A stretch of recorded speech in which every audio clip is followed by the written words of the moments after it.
അപ്പോൾ പ്രിയപ്പെട്ട പ്രേക്ഷകരെ, അടിമാലി മണ്ണിടിച്ചിലിൽ കാൽ നഷ്ടപ്പെട്ട സന്ധ്യയെ ആശുപത്രിയിൽ എത്തിക്കണ്ട് നടൻ മമ്മൂട്ടി. വീടും സ്ഥലവും നൽകുന്നതിനുള്ള നടപടികൾ വേഗത്തിലാക്കാം എന്നും മമ്മൂട്ടി സന്ധ്യയ്ക്ക് ഉറപ്പു നൽകി.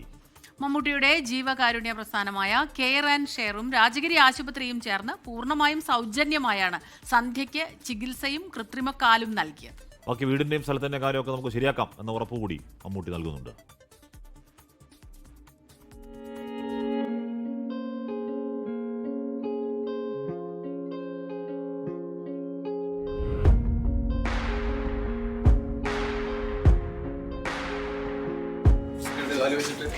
കുഴപ്പമില്ല, പയ്യെ നടക്കാറാവണം.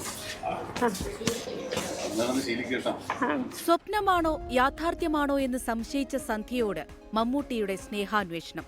ഇപ്പോൾ എങ്ങനെയുണ്ട്?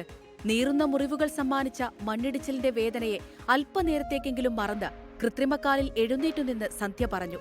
നടന്നു തുടങ്ങി. ആ മനസ്സിലെ നീറ്റൽ തിരിച്ചറിഞ്ഞ് മമ്മൂട്ടി പറഞ്ഞു, ഇനി വീടിന്റെയും സ്ഥലത്തിന്റെയും കാര്യമല്ലേ, അതും നടക്കും, ഉറപ്പ്. സന്ധ്യയുടെ മുഖത്ത് ആശ്വാസത്തിന്റെ തെളിച്ചം.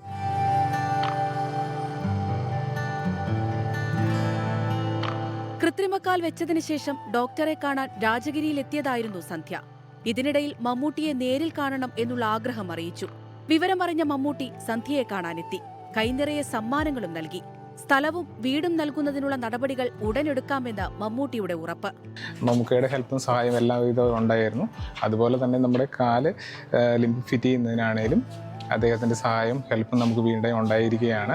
അതിൻ്റെ കൂടെ തന്നെയാണ് നമ്മൾ വീടിൻ്റെ കാര്യവും സ്ഥലത്തിൻ്റെ കാര്യം പറഞ്ഞിരിക്കുന്നത്. അത് നമുക്ക് വളരെയധികം സന്തോഷം തരുന്ന ഒരു കാര്യം കൂടിയാണ്. അടിമാലി മണ്ണിടിച്ചിലിനെ തുടർന്നുണ്ടായ അപകടത്തിലാണ് സന്ധ്യയ്ക്ക് കാല് നഷ്ടപ്പെടുന്നത്. തുടർന്ന് രാജഗിരി ആശുപത്രിയിൽ ചികിത്സയിൽ കഴിയുന്നതിനിടയിൽ വീഡിയോ കോളിൽ സന്ധ്യയുമായി മമ്മൂട്ടി സംസാരിച്ചു. കുടുംബത്തിന്റെ ദയനീയാവസ്ഥ മനസ്സിലാക്കി കൃത്രിമക്കാൽ വെക്കുന്നതിനു വേണ്ട സഹായം നൽകാൻ കെയർ ആൻഡ് ഷെയറിന് മമ്മൂട്ടി നിർദ്ദേശം നൽകുകയായിരുന്നു. 24 കൊച്ചി. ലോകത്തെവിടെയായാലും ഏത് സമയത്തും 24 വാർത്തകളും ഓഗ്മെന്റഡ് റിയാലിറ്റി പാക്കേജുകളും എക്സ്പ്ലെയിനറുകളും വിശദമായി കാണാൻ ഞങ്ങളുടെ യൂട്യൂബ് ചാനൽ നിങ്ങൾക്ക് സബ്സ്ക്രൈബ് ചെയ്യാം.